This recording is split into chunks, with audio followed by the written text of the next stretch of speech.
It's Jennifer Etherton here. I am the founder and resident Notary Public loan signing agent for Moonlight Mobile Notary Service here in Fishers, Indiana. I post videos approximately 3 times a week, so if you enjoy this content or you want to know more about becoming a Notary Public / loan signing agent, be sure to smash the subscribe button and hit that notification bell so you'll be notified every time I upload a new video. Now, enough with the shameless plugs. Let's get on to the video. Ever since I opened Moonlight Mobile Notary Service, I have received the same comment. And that comment is, I didn't know mobile notaries were a thing. We're a thing. I'm a thing.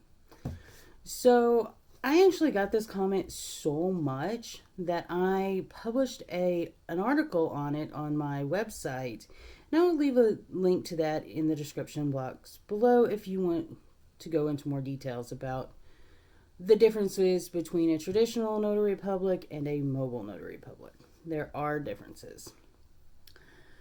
Today, because I don't want the video to be too long, I will just go over the broad strokes. We're just going to be working in generalizations today.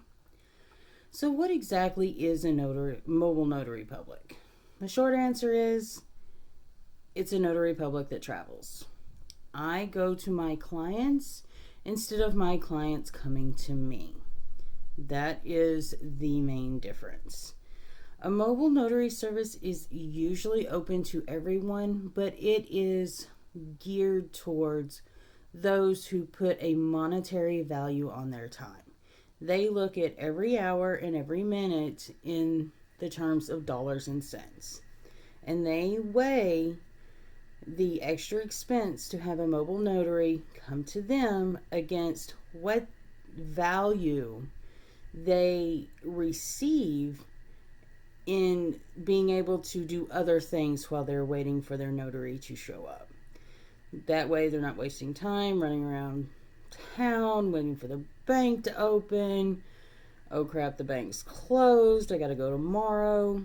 There's none of that. Most mobile notaries do not keep regular business hours, so we are available before and after most people get off of work.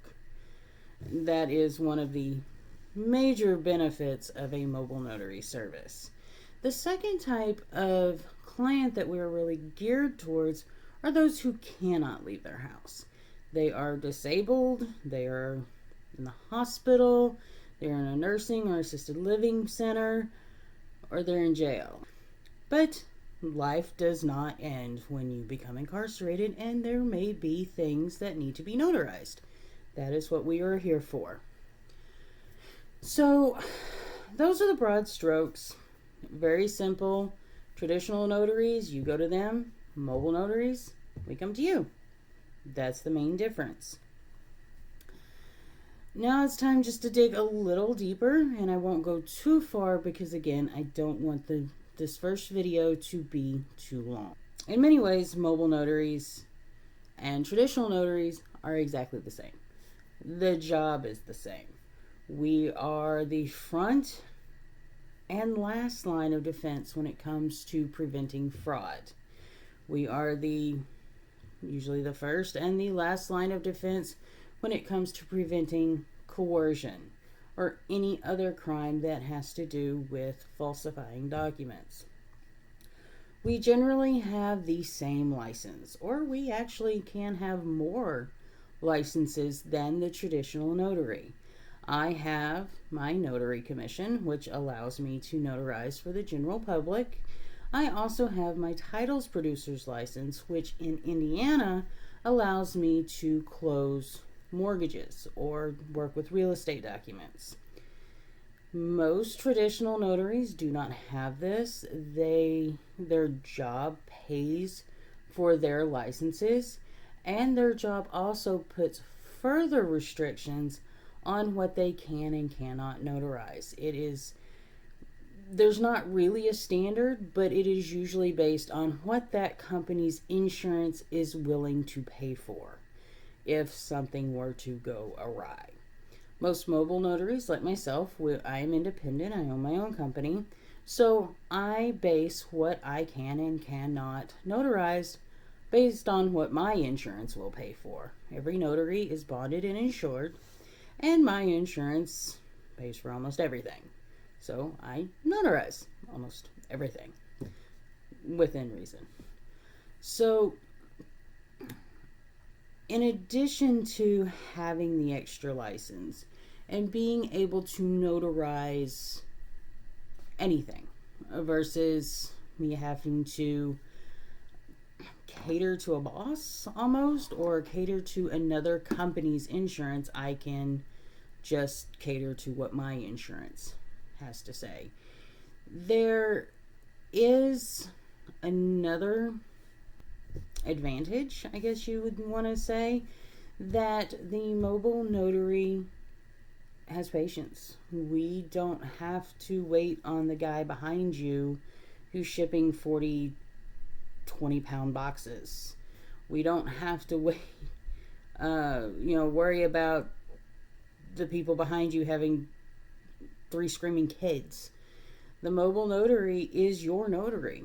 We are there until you don't need us anymore. So if you take 20 minutes to sign a single page, or you take 3 seconds, we are there for you. That's our job. So one of most felt differences when it comes to the difference between mobile notaries and a traditional notary is the price. Now, it's important to remember that every notary has to follow the laws and regulations of the state that they're in. And most states, if not all, have regulations regarding how much the notary can charge for what. So these are guidelines. They are non-negotiable. We can't tweak them. It is what it is. However, a mobile notary does have more latitude. Here in the state of Indiana, I am a mobile notary, so I am available to charge a certain amount for different things. And I am actually going to give you my real fees. So I charge $10 a signature. Other states, you charge by the stamp.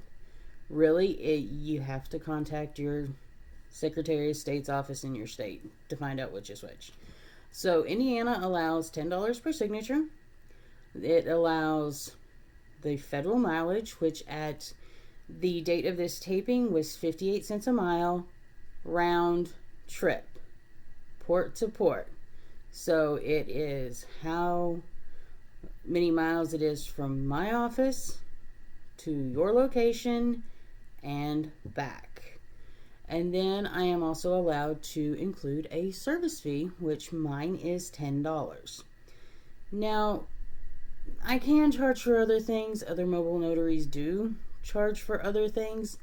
I like to keep it simple. I'm not a math whiz. I like short equations. Yes, I'm leaving a little money on the table, but it's not enough for me to get a migraine. I'd pay more in migraine meds. So the difference in price really adds up when you pick a mobile notary that is far away from you. The price will increase incredibly quickly depending on how far you are from where your notary is. This is important to keep in mind because you're expected to pay for services rendered at the time they're rendered. This is not a 30-day net situation. So be sure to take that in account and always call for a quote. So that is really it. That is just a quick overview of the difference between a mobile notary and a more traditional notary. One is not better than the other. They are just different. One may be better for your situation, but it does not mean the job is better than the other one. It really depends on what you value and how much time you have to commit to getting your documents notarized. For more information on mobile notaries in your area, I would start with Google, or go to notaryrotary.com. There is usually a list of notary publics offering their services. Your state website does have a list of notaries, but they are not all open to the public.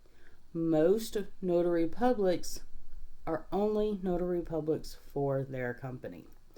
They get their commission because their boss wants them to. They are not open to the public. So I would stick with Google or places like Notary Rotary to find your mobile notary. Or go to your bank. No one can compete with free. So that's it. If you enjoyed this content, I appreciate you sticking around to the end. Be sure to hit that subscribe button. And if you would like more information about what I do, feel free to check out my blog or check me out on Facebook or LinkedIn. I will also leave those links below. And I hope everyone is having a wonderful day and has a wonderful weekend.